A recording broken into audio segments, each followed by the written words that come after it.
Aaron Rodgers, TJ Watt, and the Pittsburgh Steelers host CJ Stroud, Will Anderson Jr., and the Houston Texans in a wildcard round of the NFL playoffs. This will be the final game of wildcard weekend, and the question remains, will this be the final game of Aaron Rodgers' career? He watched that 44-yard field goal sail wide right. Will Howard jumps on top of him, and Mason Rudolph, those three quarterbacks are all there bear hugging as they excitedly move on to the playoffs. And they're going to get a home game here against the best defense in the NFL. There's been a lot of debate about who's the best defense, the Texans, or is it the Seahawks or the Broncos? The Texans, this is the best defense in the league. Why? When you watch pass rushers in the way that they impact games, and then you see those same guys that are known as pass rushers impact the run game the way that Danielle Hunter and Will Anderson Jr. do, this is a big part of why that is. And then you look at the secondary, Kamari Lassiter and Derek Stingley.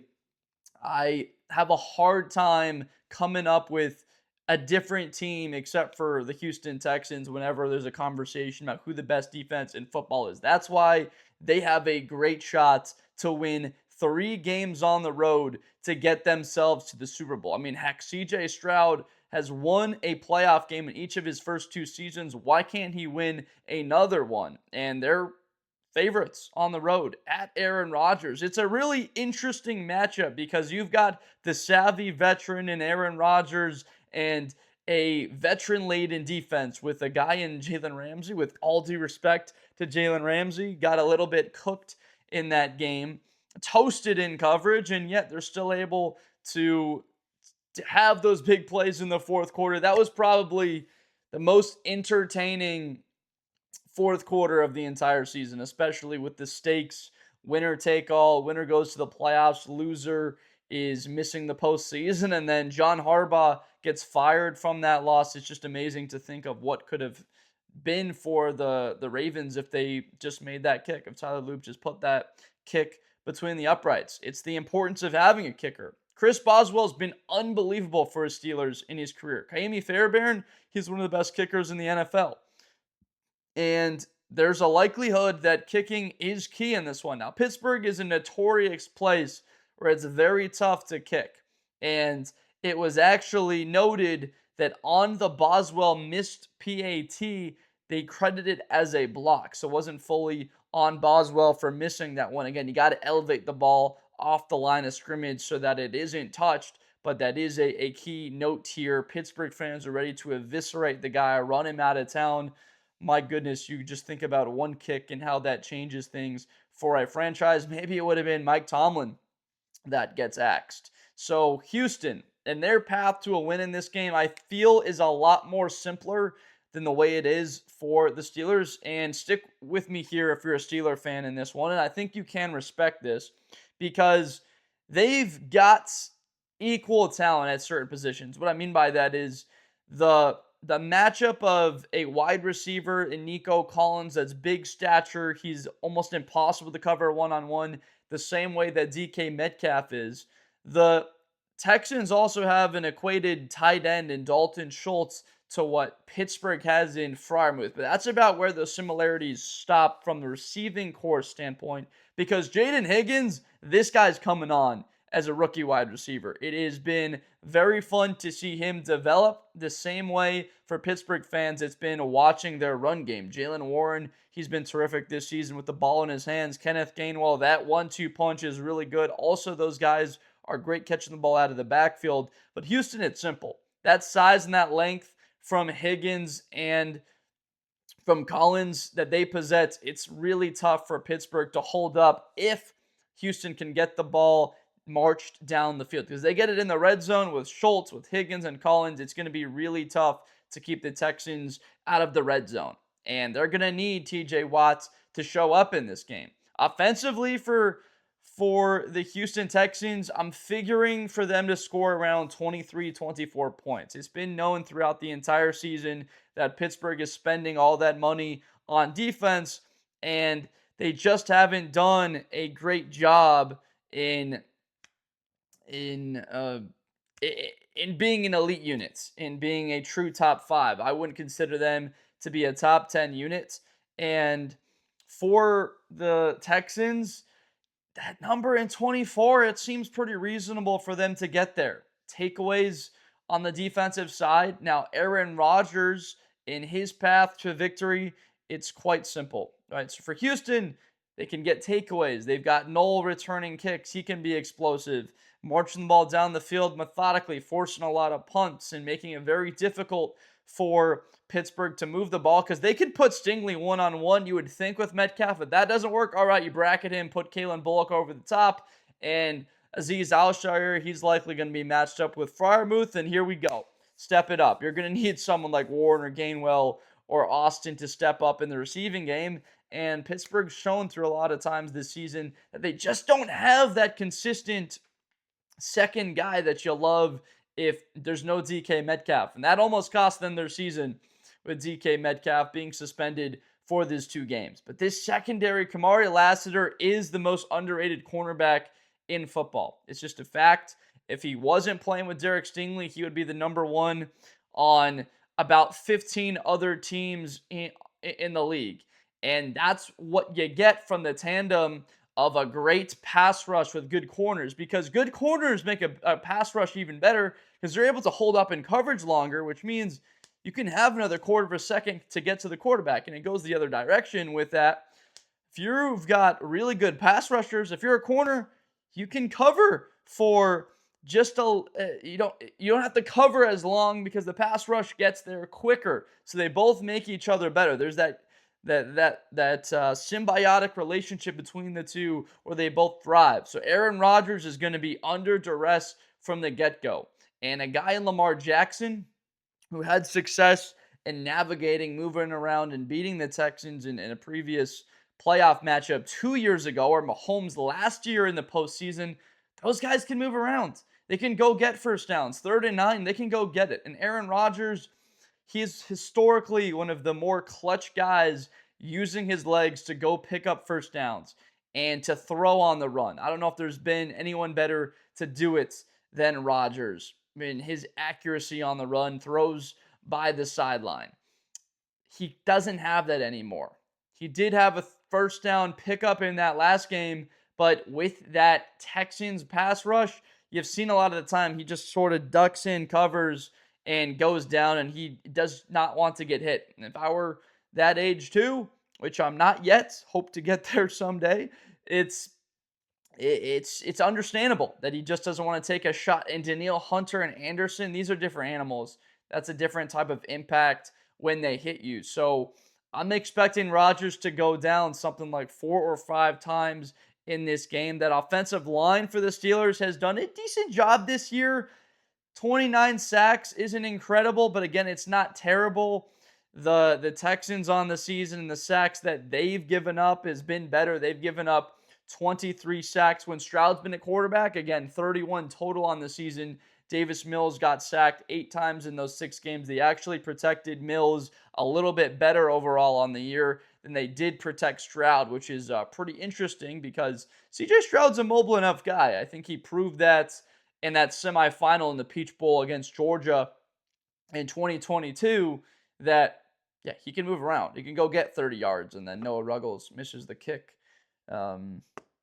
As an Ohio State fan, that was heartbreaking. But yeah, so Cam Hayward, that's a Buckeye. Stroud, that's a Buckeye. You got a couple of Buckeyes in this matchup. That'll be fun to look at here. For the Steelers, I got a lot of faith that you're going to see impact plays from Hayward, from TJ Watt. TJ Watt just shows up. He had that play on Caleb Williams earlier in the season that resulted in a touchdown, that forced fumble. The interception, he's coming back from a collapsed lung and he's just balls in his hands. How many guys do you see drop the ball and you squander great field position? Those two guys likely have decent days in this game. But again, the Houston Texans run game is not where they're at their strength. And when they're playing well, they're getting the ball out of Stroud's hands quickly to Noel, and they're getting the ball on the perimeter. And Stroud's able to sit there in the pocket and use his elite processing ability to deliver the football. And he is one of those traditional pocket quarterbacks. There are a lot of similarities between Stroud and Rodgers. It's a really not talked about comparison between the guys, but they're both 6'3" ish and good enough arms. And they like to sit in there. And then you compare Stroud's mobility, not quite as athletic as Rodgers was early in his career, but definitely athletic enough overall.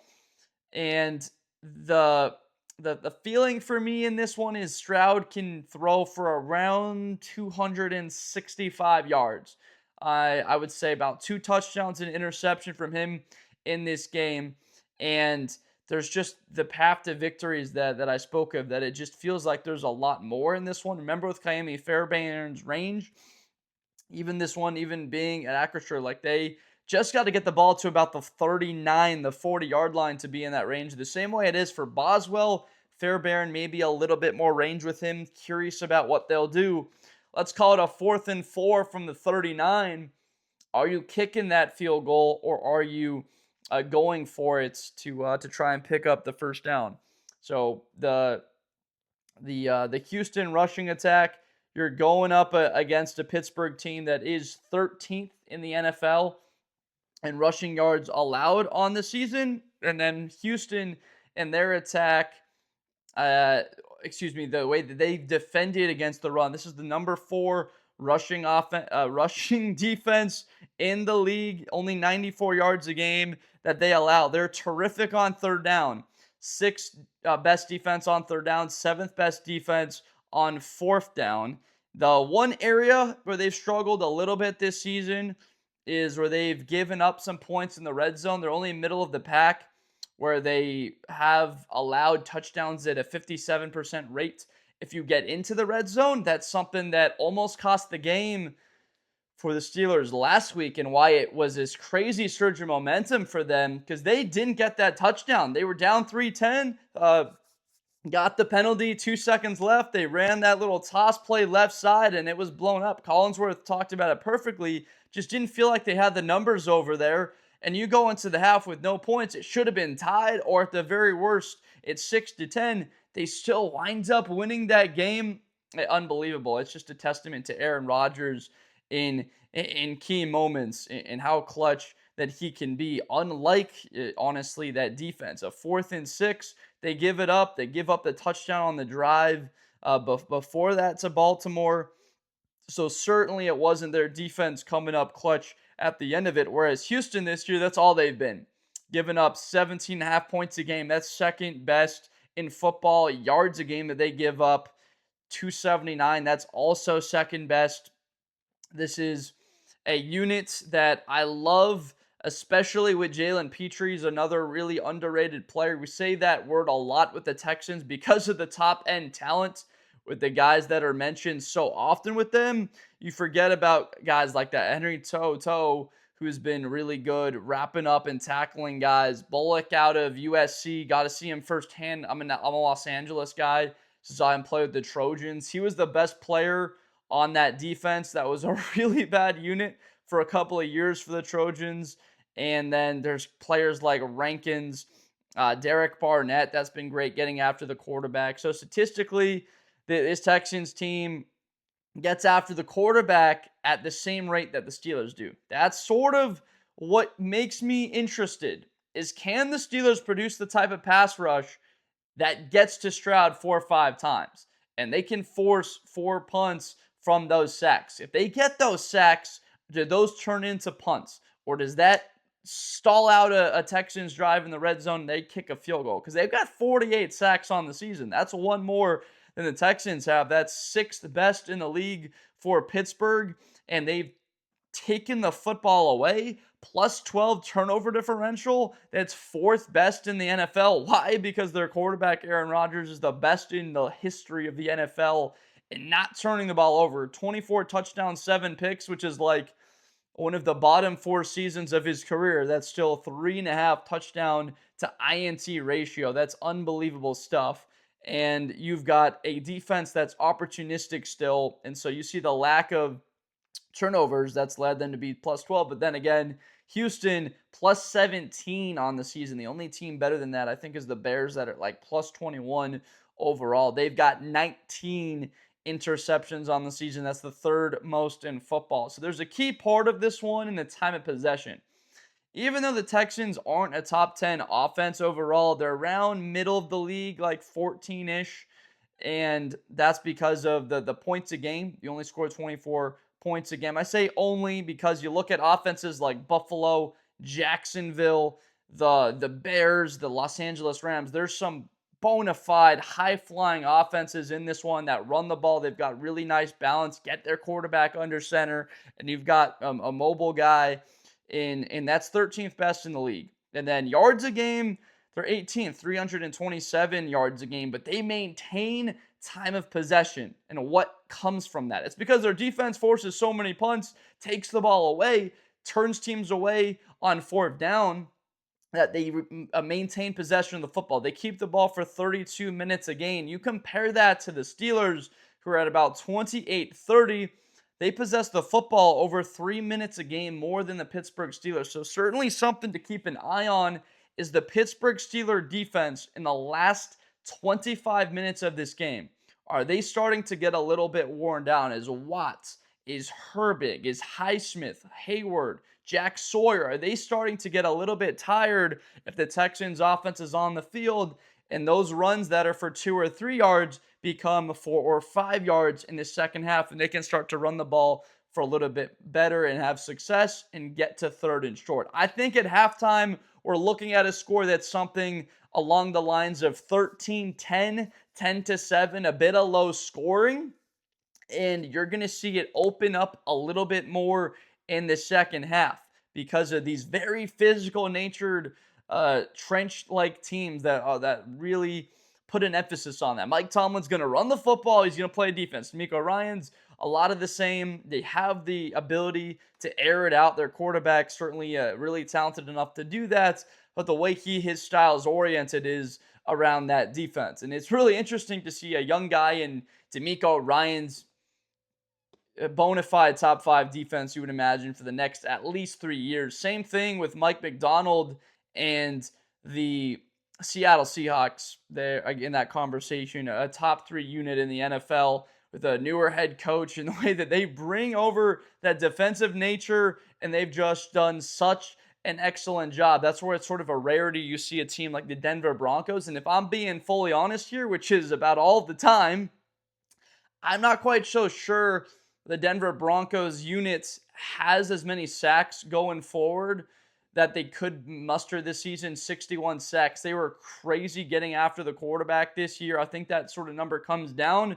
Whereas Pittsburgh and Houston, these teams are going to be 45, 50 sack type teams every year with the weapons that they have. TJ Watt's good for 15 sacks a season as long as he's healthy.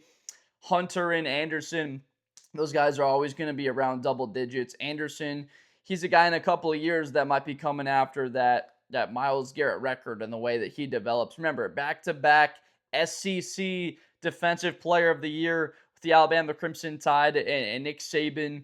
He was that fundamental game changer for those defenses, and that's the guy that changed this franchise in the way that Aaron Rodgers, if you talk about any other quarterback, if Russell Wilson stayed, if it was Justin Fields or Rudolph for a whole season, this Steelers team would not have made it to the postseason. It came down to the wire towards the end. But Aaron Rodgers got them there. For Houston and this defense, it's going to be a lot of fun watching them get after Aaron. And for Rodgers, I know he's not going to want to hear that. He'd probably be upset to hear me say that. But there's something that's really intriguing about a guy his age in the league and him trying to navigate the pocket and how swarming they can be, in seeing how tough, like, what does Rodgers have left? Does he have some of that piss and vinegar still fully there that we've seen from him, that he's going to take a shot? If there's a big 3rd and 5 and he's got to go get it, does he maybe lower his shoulder and put his body on the line and take a big hit from Al-Shair? I think there's a big moment coming in this game where Rodgers is going to have to use his legs. There's going to be too many 3rd downs. There's going to be a lot of 3rd and longs and opportunities that present themselves for Aaron to take off and run, and he's not as nimble to be and go get it without the contact. Can he wind up And is he in the mental space to put his body on the line once again the way that he used to? I'm fascinated by that part of this. And I really believe it's going to wind up coming to that. Whereas CJ Stroud, does he need to? He probably does. You know, the younger guy, he's 24 years old. I think he'll be fine coming up with that at some point. But you flip those ages around, you've got the 42-year-old Aaron Rodgers, and that would be really interesting. If you're a Pittsburgh Steelers fan, I think that you're a little bit wary of that. Would he? Is he going to sacrifice his body if he needs to? That's just the nature of the way Houston plays, is they can have such a penetration into the backfield that sometimes those lanes come open. That's where a Mahomes, a Lamar, a Josh Allen, where they can hurt this Texans pass rush, and then it's one-on-one with a linebacker that they can beat. Rodgers' mobility, it's a lot more difficult. So on those longer third down and distances with those rangy linebackers toe-to-toe and Al-Shair, I would imagine that they're going to get ultra aggressive, double-teaming Metcalf, force the ball to go somewhere else, and bringing in a blitz where they're bringing 5-6 guys consistently, switching it up at the line of scrimmage, a lot of simulated pressure where it looks like you're going to have 5-6, and then you drop an outside guy, an outside linebacker, an edge defender, and then you make it really difficult for Rodgers to be able to decipher that, and you get a little bit of that post-snap disguise that's important. So the path to victory for Pittsburgh is not simple. It looks like Aaron having a clean game. I want to say the total that they need to beat Houston is about 25, 26 points. It would be 3 touchdowns and a field goal. Maybe they need a little bit more than that. The way Pittsburgh's played defensively, I see them scoring at least 21 in this game. And for the Steelers against that defense, you certainly have a lot of questions of what they can do. So it looks like Aaron Rodgers being perfect.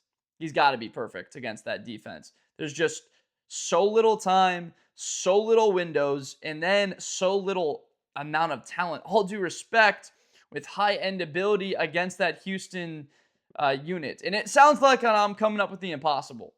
And it's one-sided. I'm just trying to paint a picture here of how difficult this is and why a line that's around a 2 points or a field goal is a little bit surprising. The experience of Aaron in the postseason helps, but if we recall his experience in the playoffs, he's been about 500 overall in his career in his experience, and the losses that have mounted up, like to San Francisco at home as the 1 seed, to San Francisco on the road in the NFC Championship game, to Colin Kaepernick in San Francisco at home at Lambeau Field in 2013. There's been moments where there's this spectacular, like that game against Arizona, the Hail Mary to Janis, or 4th and 20 picking it up, but then they wound up losing that game. Or the NFC Championship game against Seattle, they had opportunities. Or against the Bucs at home, the NFC Championship game. So Aaron Rodgers has been arguably the best regular season quarterback in NFL history, but why people have not ever put him in that number 1 conversation is because he was 1-4 in NFC Championship games. 1-1 Super Bowl is good enough to have you amongst the top.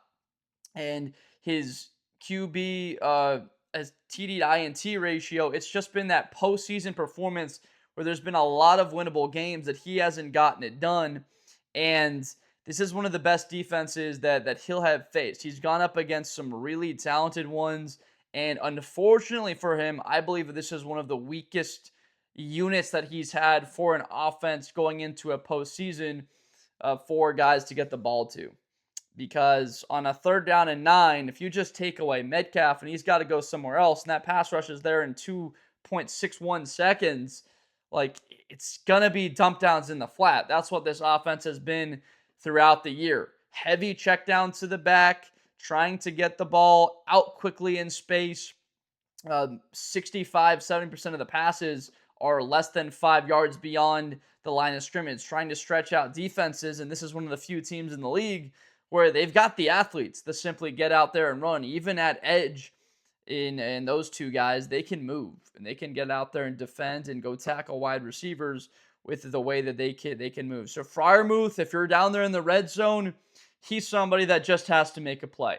Can you win one-on-one? Can Stingley stop Metcalf, or can Metcalf at some point go out there and make a play? If Rodgers is perfect and he throws for 265, 2 touchdowns and no interceptions, and he's only sacked about 3 times overall, and they can have an explosive run, because they're likely not surpassing 120 unless they can get some sort of explosive run overall. They're likely not getting over 100 yards unless they run the ball more than 40 times, or they can manufacture an explosive run. So Pittsburgh fans, I know it's going to seem like this one's been catered towards Houston and the way that it's been.